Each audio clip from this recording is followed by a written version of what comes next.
ఆంధ్రప్రదేశ్ విద్యార్థి పర్యావరణ పరిరక్షణ చట్టం 2025ను ఆమోదించేందుకు వినయంగా అనుమతి కోరుతున్నాను అధ్యక్ష.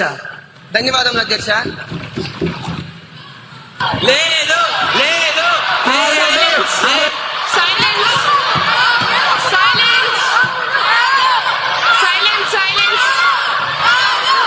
అందరూ దయచేసి మీ స్థానాలకు వెళ్ళి కూర్చోవలసిందిగా, మార్షల్స్ ని యాక్షన్ తీసుకోవాల్సిందిగా కోరుతున్నాను. సైలెన్స్. సభా సభ్యులందరూ దయచేసి మీ స్థానాలకు వెళ్ళి కూర్చోండి. ఈ సభా గౌరవాన్ని, సాంప్రదాయాలను కాపాడండి. సభా సభ్యులుగా మీరు ప్రమాణం చేశారు. సైలెన్స్. సభా సభ్యులందరూ వెళ్ళి కూర్చోవాల్సిందిగా కోరుతున్నాను. సైలెన్స్. ఇది ప్రజాస్వామ్యానికి మంచిది కాదండి. దయచేసి వెళ్ళి మీ స్థానాల్లో కూర్చోండి.